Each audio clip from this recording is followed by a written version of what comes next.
ತೇಜಸ್ವಿ ಸೂರ್ಯ ವಿರುದ್ಧ ನಿನ್ನೆ ಮುಖ್ಯಮಂತ್ರಿ ಸಿದ್ದರಾಮಯ್ಯನವರು ನೇರವಾಗಿ ಮಾತನಾಡಿದರು. ಹಿಂದೆ ಕೂಡ ಅವರು ಸೂರ್ಯ ವಿರುದ್ಧ ಅಮಾವಾಸ್ಯೆ ಅಂತ ಪದೇ ಪದೇ ಆರೋಪ ಮಾಡ್ತಾ ಇದ್ರು.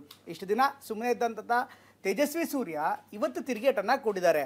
ಅಮಾವಾಸ್ಯೆ ದಿನವೂ ಕೂಡ ಸೂರ್ಯ ಪ್ರಕಾಶಮಾನವಾಗಿರ್ತಾನೆ, ಹೀಗಾದ್ರೆ ನಿಮ್ಮ ಮಾತನ್ನು ನೀವು ಸರಿಯಾಗಿ ಬಳಸಿ ಎನ್ನುವಂಥ ಮಾತನ್ನು ಅಂತ ಸೂರ್ಯ ಹೇಳ್ತಿದ್ದಾರೆ.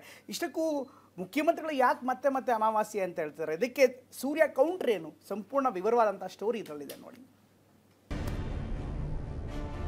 ಸೂರ್ಯ ಅಮಾವಾಸ್ಯೆ ಅಂತ ಕರೀತೀನಿ ನಾನು. ಅಮಾವಾಸ್ಯೆ ಯಾರು, ಪೌರ್ಣಮಿ ಯಾರು ಎಲ್ಲ ಜನ ತೀರ್ಮಾನ ಮಾಡೋದು. ಮುಖ್ಯಮಂತ್ರಿಗಳ ಸ್ಥಾನಕ್ಕೆ ಶೋಭೆಯನ್ನು ತರೋದಿಲ್ಲ. ಅಮಾವಾಸ್ಯೆಗೂ ಹುಣ್ಣಿಮೆಗೂ ವ್ಯತ್ಯಾಸನೇ ಗೊತ್ತಿಲ್ವೇನೋ ಅವರಿಗೆ. ಚಂದ್ರನ್ ನೋಡಿ ಪೂಜೆ ಮಾಡುವಂತ ಜನರ ಜೊತೆಗೆ ಜಾಸ್ತಿ ಇದ್ದು ಅಮಾವಾಸ್ಯೆ ಮತ್ತೆ ಹುಣ್ಣಿಮೆಗೆ ಸೂರ್ಯ ಇರೋದಿಲ್ಲ ಅಂತ ಕನ್ಫ್ಯೂಸ್ ಆಗ್ಬಿಟ್ಟಿದೆ. ರಾಜ್ಯ ರಾಜಕೀಯದಲ್ಲಿ ಅಮಾವಾಸ್ಯೆ ಹುಣ್ಣಿಮೆಯ ಚರ್ಚೆ ಶುರುವಾಗಿದೆ. ವಿಷಯ ಏನಂದ್ರೆ, ಮೊನ್ನೆ ಬೆಂಗಳೂರಿನ ಗಾಂಧಿನಗರದ ಕ್ಷೇತ್ರದಲ್ಲಿ ವೈಟ್ ಟ್ಯಾಪಿಂಗ್ ಕಾಮಗಾರಿಗೆ ಚಾಲನೆ ನೀಡಲಾಯಿತು. ಈ ವೇಳೆ ಮಾತನಾಡಿದ್ದ ಸಿಎಂ, ಸಂಸದ ತೇಜಸ್ವಿ ಸೂರ್ಯರನ್ನ ಅಮಾವಾಸ್ಯೆ ಅಂತ ಕರೆದಿದ್ರು.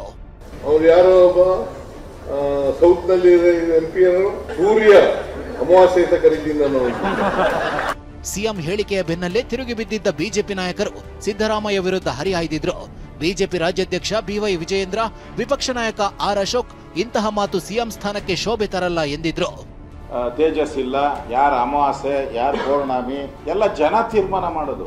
ಜನತಾ ಜನಾರ್ದನ ಅವ್ರು ತೀರ್ಮಾನ ಮಾಡಲಿ ಅಮಾವಾಸ್ಯೆ ಯಾರು, ಪೌರ್ಣಮಿ ಯಾರು ಅಂತ. ಒಬ್ಬ ಚುನಾಯಿತ ಪ್ರತಿನಿಧಿ ಬಗ್ಗೆ ಅಗೌರವದಿಂದ ಮಾತನಾಡ್ತಕ್ಕಂಥದ್ದು ಮುಖ್ಯಮಂತ್ರಿಗಳ ಸ್ಥಾನಕ್ಕೆ ಶೋಭೆಯನ್ನು ತರೋದಿಲ್ಲ.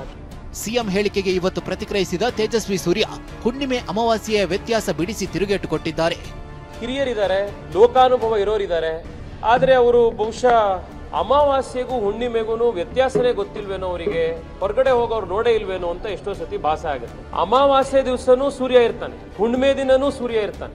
ವರ್ಷದ 365 ದಿನ ಕೂಡ ಪ್ರಕಾಶ ಮಾಡೋದು ಯಾವುದು ಅಂತಂದ್ರೆ ಸೂರ್ಯನೇ. ಈ ಚಂದ್ರನ್ ನೋಡಿ ಪೂಜೆ ಮಾಡುವಂತ ಜನರ ಜೊತೆಗೆ ಜಾಸ್ತಿ ಇದ್ದು ಅಮಾವಾಸ್ಯೆ ಮತ್ತೆ ಹುಣ್ಣಿಮೆಗೆ ಸೂರ್ಯ ಇರೋದಿಲ್ಲ ಅಂತ ಕನ್ಫ್ಯೂಸ್ ಆಗ್ಬಿಟ್ಟಿದ್ದೀನಿ. ತೇಜಸ್ವಿ ಸೂರ್ಯರನ್ನ ಸಿಎಂ ಸಿದ್ದರಾಮಯ್ಯ ಅಮಾವಾಸ್ಯೆ ಎಂದು ಕರೆದಿರುವುದು ಇದೇ ಮೊದಲೇನಲ್ಲ. ಈ ಹಿಂದೆಯೂ ಸಿದ್ದರಾಮಯ್ಯ ಅಮಾವಾಸ್ಯೆ ಎಂದಿದ್ರು. ಇದೇ ಮಾತನ್ನ ಮತ್ತೊಮ್ಮೆ ಪುನರುಚ್ಚರಿಸಿದ್ದು ವಿಪಕ್ಷಗಳು ಸಿಎಂ ಸ್ಥಾನದ ಘನತೆ ಬಗ್ಗೆ ಪ್ರಶ್ನೆ ಎತ್ತುವಂತೆ ಮಾಡಿದೆ.